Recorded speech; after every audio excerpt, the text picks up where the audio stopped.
Hi, എസ്റ്റൽ ടോക്സിന്റെ പുതിയൊരു വീഡിയോയിലേക്ക് എല്ലാവർക്കും സ്വാഗതം. നമ്മൾ വിവാഹത്തിന് മുൻപ് കുറേ കാര്യങ്ങൾ മനസ്സിലാക്കിയിരിക്കണം എന്നുള്ളത് നിങ്ങൾക്ക് എത്ര പേർക്ക് അറിയാം എന്നുള്ളത് എനിക്കറിയില്ല. ഞാൻ പറഞ്ഞുതരാം. അതായത് ബിഫോർ മാരേജ്, നിങ്ങൾ മാരേജിലേക്ക് പോകാൻ പോകുന്ന ഒരു പേഴ്സൺ ആണെങ്കിൽ, അതായത് കല്യാണം കഴിക്കാൻ പോകുന്ന ഒരാളാണെന്നുണ്ടെങ്കിൽ കുറച്ച് കാര്യങ്ങൾ നിങ്ങൾ മനസ്സിലാക്കാൻ മാത്രമല്ല, നിങ്ങളുടെ സ്വഭാവത്തിൽ നിന്ന് ഒഴിവാക്കേണ്ടത് കൂടിയുണ്ട്.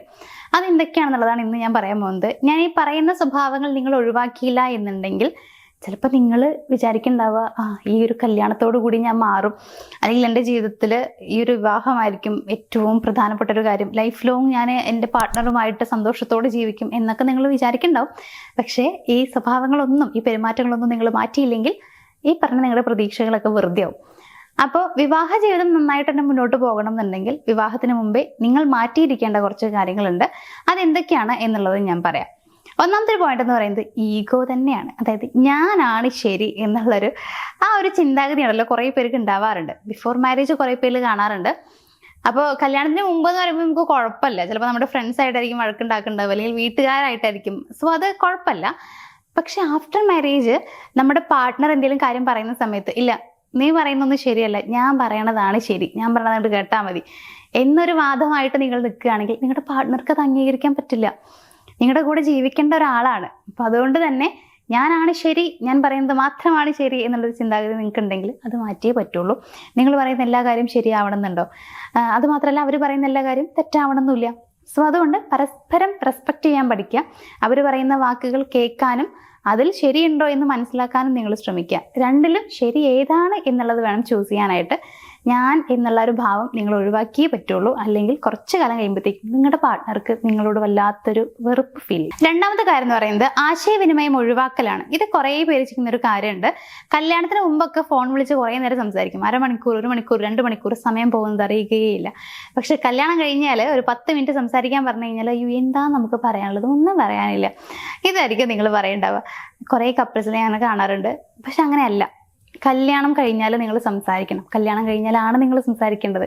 കല്യാണത്തിന് മുമ്പ് എന്ന് പറയുമ്പോൾ നമുക്ക് ഓപ്ഷൻസ് ഉണ്ട്. കല്യാണത്തിന് മുമ്പ് ഒരാൾ നമുക്ക് കല്യാണം കഴിക്കാൻ പറ്റിയില്ല എന്നുണ്ടെങ്കിൽ ഓക്കെ, നമുക്ക് വേറൊരു ഓപ്ഷൻ ഉണ്ട്. കല്യാണം കഴിഞ്ഞ് കഴിഞ്ഞാൽ നമുക്ക് നമ്മുടെ പാർട്ട്ണർ എന്നുള്ള ഒരൊറ്റ ഓപ്ഷൻ ഉണ്ടാവാൻ പാടുള്ളൂ. അപ്പോൾ ആ ഒരൊറ്റ ഓപ്ഷൻ ലൈഫ് ലോങ് ഉണ്ടാവണം എന്നുണ്ടെങ്കിൽ അവർ ഹാപ്പി ആവണം, റിലേഷൻഷിപ്പ് ഹാപ്പി ആവണം എന്നുണ്ടെങ്കിൽ അവിടെ കമ്മ്യൂണിക്കേഷൻ വളരെ ഇമ്പോർട്ടൻ്റ് ആണ്. സംസാരിക്കുക, നിങ്ങൾ അവരുടെ കാര്യങ്ങൾ അന്വേഷിക്കുക, നിങ്ങളുടെ കാര്യങ്ങൾ പറയുക, വീട്ടിലത്തെ കാര്യങ്ങൾ പറയുക, നിങ്ങളുടെ ഭാവി കാര്യങ്ങൾ പറയുക, സംസാരിക്കുക. അതല്ലാതെ ഇപ്പോൾ ഒരു പ്രശ്നം വന്നാൽ പോലും സംസാരിക്കാതെ മിണ്ടാതിരിക്കുക. ഞാൻ മിണ്ടില്ല, എൻ്റെ അടുത്ത് ഇങ്ങോട്ട് വന്ന് മിണ്ടട്ടെ എന്നൊക്കെ പറഞ്ഞിരുന്ന് കഴിഞ്ഞാൽ അത് ഇരുത്താൻ കിട്ടും. അല്ലാണ്ട് നിങ്ങൾക്ക് ഒരിക്കലും നിങ്ങളുടെ ലൈഫ് കിട്ടില്ല. അതുകൊണ്ട് നിങ്ങളുടെ ഫീലിങ്സ് നിങ്ങൾക്ക് തുറന്നു പറയാൻ കഴിയണം നിങ്ങളുടെ പാർട്ട്ണറുടെ അടുത്ത്. അവർക്ക് ഇങ്ങോട്ടും അങ്ങനെ തന്നെ ആവണം. അപ്പോൾ എന്തൊക്കെയാണോ നിങ്ങൾക്ക് തോന്നുന്നത്, അവരോട് സ്നേഹം തോന്നുന്നുണ്ടോ നിങ്ങൾക്കത് പറയാം. അതേപോലെ നിങ്ങൾക്ക് വിഷമമുണ്ടോ നിങ്ങളത് പറയണം. അങ്ങനെ അങ്ങോട്ടും ഇങ്ങോട്ടും നന്നായിട്ട് സംസാരിക്കാൻ ശ്രമിക്കുക. മൂന്നാമത്തെ കാര്യം എന്ന് പറയുന്നത് അമിത പ്രതീക്ഷകൾ കൊണ്ട് ഒരിക്കലും നിങ്ങളുടെ വിവാഹ ജീവിതത്തിലേക്ക് പോകരുത്. അതൊക്കെ നിങ്ങൾക്ക് ഉണ്ടെങ്കിൽ ഇപ്പൊ തന്നെ ഒഴിവാക്കുക. നമ്മൾ സിനിമയിൽ കാണാറുണ്ട്, അല്ലെങ്കിൽ ഇപ്പോൾ ഫോണിലും സോഷ്യൽ മീഡിയസിലൊക്കെ നമ്മൾ കുറേ വീഡിയോസ് ഒക്കെ കാണാറുണ്ട്. അവിടെയൊക്കെ നമ്മൾ കാണാൻ എന്താ വെച്ച് കഴിഞ്ഞാൽ നല്ല അടിപൊളിയായിട്ട് ജീവിക്കുന്ന പാർട്ട്നേഴ്സിനെയാണ്. അപ്പോൾ നമ്മൾ വിചാരിക്കും, ഇതാണ് കല്യാണം കഴിഞ്ഞുള്ള ജീവിതമല്ലേ, അടിപൊളിയാണല്ലേ, എന്ത് രസമായിരിക്കും എന്ന് പറഞ്ഞിട്ട് നമ്മൾ കല്യാണം കഴിക്കാൻ ഇങ്ങനെ മുട്ടി നിൽക്കുന്നുണ്ടാവും. പക്ഷേ നിങ്ങൾ ആലോചിക്കുക, അതൊക്കെ വെറും വീഡിയോസ് മാത്രമാണ്. അവരുടെ റിയൽ ലൈഫ് അങ്ങനെ ആവണം എന്നില്ല. കല്യാണം കഴിഞ്ഞാൽ ഒരിക്കലും നമ്മളൊരു ഫാൻറ്റസി ലൈഫ് എന്ന രീതിയിൽ നമ്മൾ ചിന്തിക്കാൻ പാടില്ല. അങ്ങനെ ആവില്ല.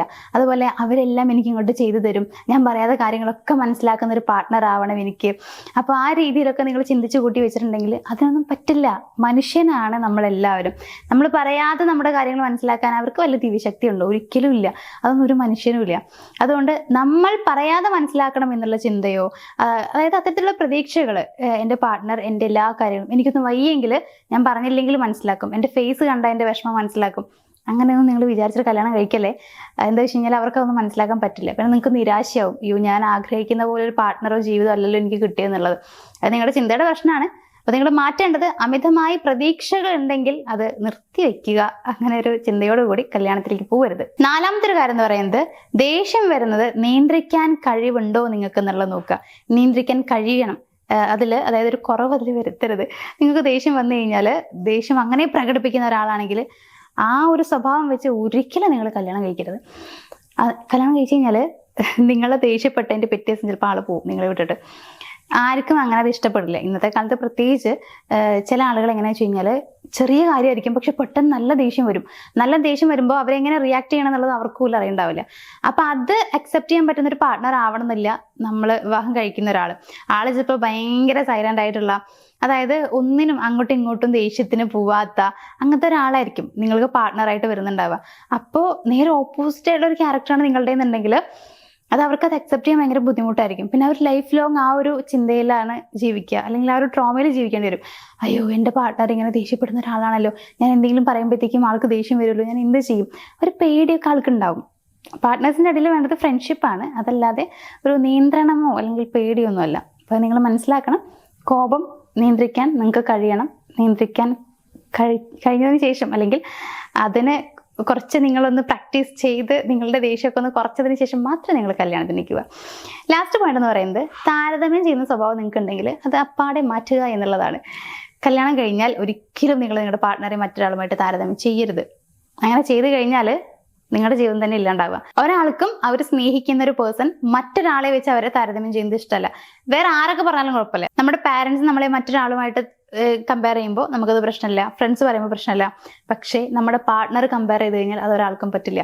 നമ്മളെപ്പോഴും ആഗ്രഹിക്കുന്നത് എന്താ വെച്ച് കഴിഞ്ഞാൽ, ഞാൻ എങ്ങനെയാണോ അതേ രീതിയിൽ എൻ്റെ പാർട്ട്ണർ എന്നെ അക്സെപ്റ്റ് ചെയ്യണം എന്നുള്ളതാണ്. നിങ്ങൾ കമ്പയർ ചെയ്യുമ്പോൾ ഇവരൊന്നിനും കൊള്ളില്ല, ഒന്നിനും പോരാ എന്നുള്ളൊരു ചിന്താഗതിയാണ് അവർക്ക് വരിക. അത് അവർക്ക് ഇഷ്ടപ്പെടില്ല.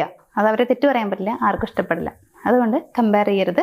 കമ്പയർ ചെയ്യുന്നൊരു സ്വഭാവം ഉണ്ടെങ്കിൽ അതും നിർത്തുക എന്നുള്ളതാണ്. ഇത്രയും കാര്യങ്ങൾ നിങ്ങൾ കല്യാണത്തിന് മുമ്പേ മനസ്സിലാക്കണം. കല്യാണത്തിന് മുമ്പേ നിങ്ങൾ ഉപേക്ഷിക്കേണ്ട കുറച്ച് സ്വഭാവ രീതികളൊക്കെയാണ് ഞാൻ പറഞ്ഞിട്ടുള്ളത്.